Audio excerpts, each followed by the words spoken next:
Alright guys, so we're going to do something interesting here.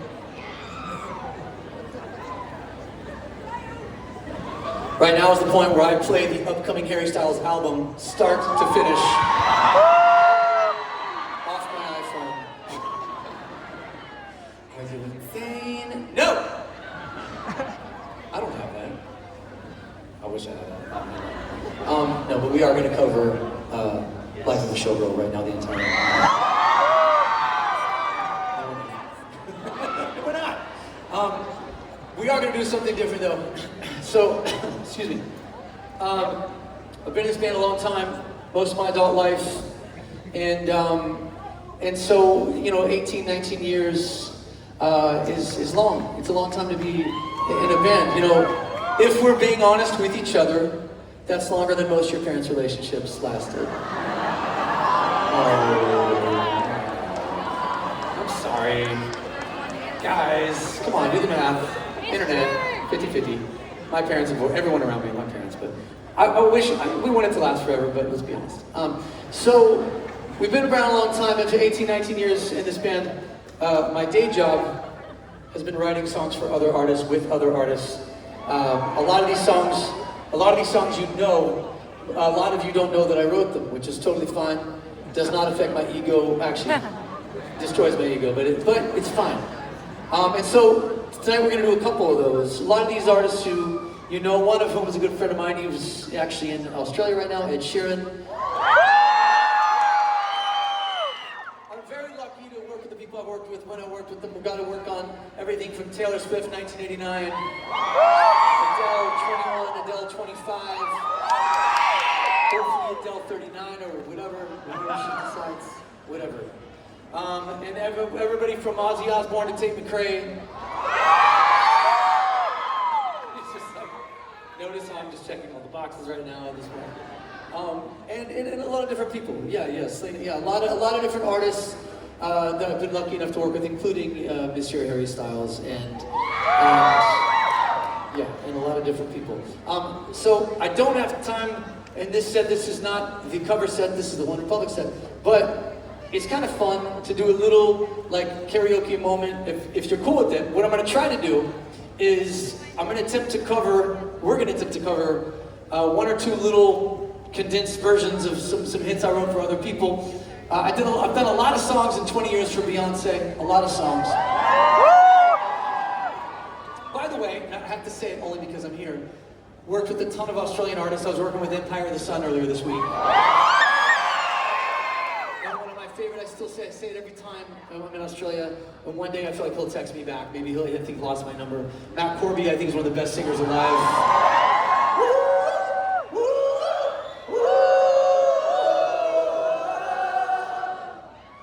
Let's give it again.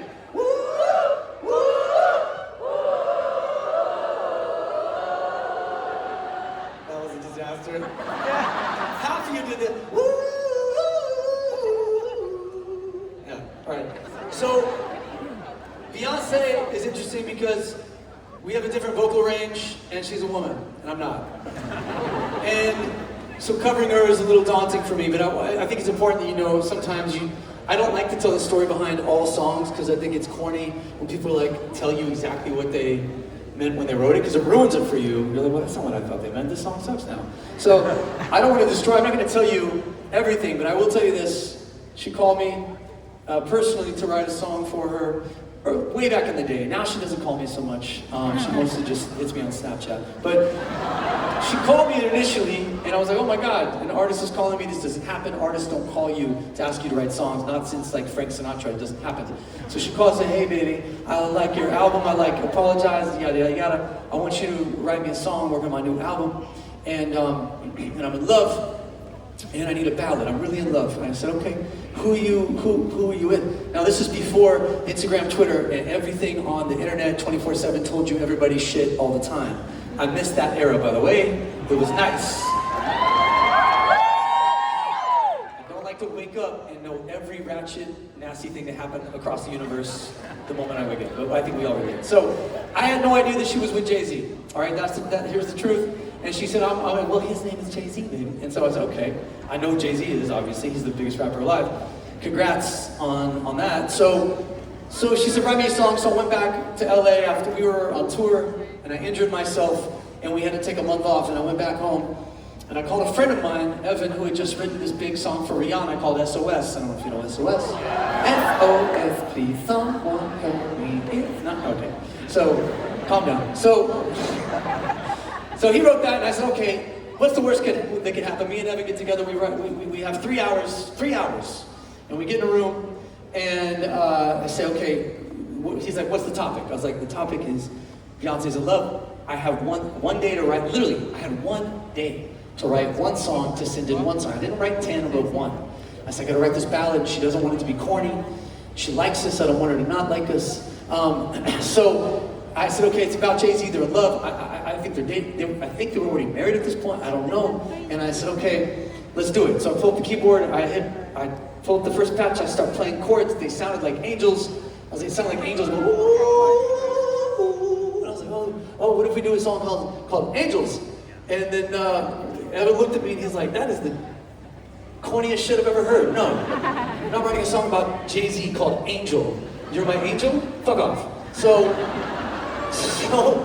then we're thinking, I was like, oh, what's the thing, but not oh, Halo. There you go, so the origin story. So the bubble is now burst. So then we go, okay, we're sitting there writing, and then we're like, okay, I need to see what she sees. Pull up a photo of Jay-Z. So I have this huge screen, 42-inch computer screen. I pull up Google an image of Jay-Z, and me and my friend Evan, we're both in our late 20s sitting in this room that's about 3 meters by 4 meters, and just staring at each other, and then we're staring at a photo of Jay-Z, and we're going, I look at him and I was like, imagine that this man means everything to us. And we're gonna have his babies. I don't know. We didn't take it that far. But there's a true story. We pull the photo up, and I'm playing the thing, and then we kind of got in the zone, and we genuinely were like, let's write the kind of ballad that doesn't feel like a typical corn, like it's not like, you can take my heart and I'll be yours forever. Like, we wanted something unique for Beyonce because she's Beyonce. And where we ended up is with Halo. I'm gonna do it right now. I don't sing it as good as Beyonce, especially not tonight. But as I've said before, I sing it better than any white ass dude in this audience.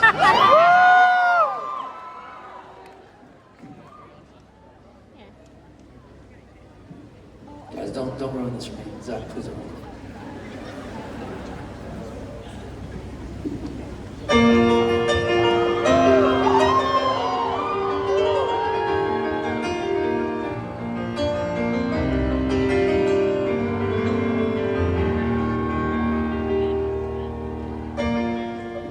Remember those walls I built? Baby, they torn them down. They didn't even put up a fight. They didn't even make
I needed more. It's written all over your face. Baby, I can feel the halo.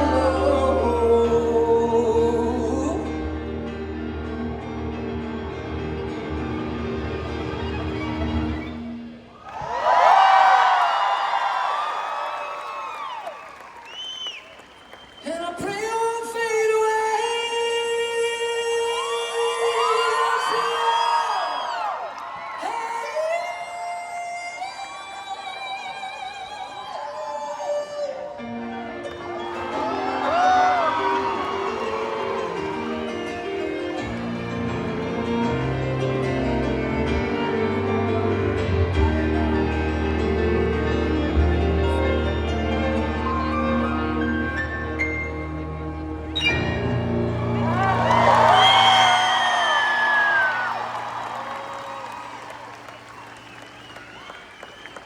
So I'm gonna give you one more chorus. I had difficult decisions picking these one or two things, but there's a lot that doesn't sound good with me singing. Tate McRae is a disaster when I cover it. So I'm not gonna do that. I don't dance. I'm not that beautiful. So this one though changed my life tremendously, and it came out right around the same time as Apologize, so it was a weird kind of duality existence for a while that I've never quite quit. I think you might know this. I think you might know it. I don't care what they say, I'm in love with you. They try to pull me away, but they don't know the truth. My heart's stripped about the vein that I keep on closing. Call me open and I keep bleeding, keep bleeding, keep bleeding, keep bleeding, keep bleeding, keep bleeding, love. You got me open and I keep bleeding.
Bye.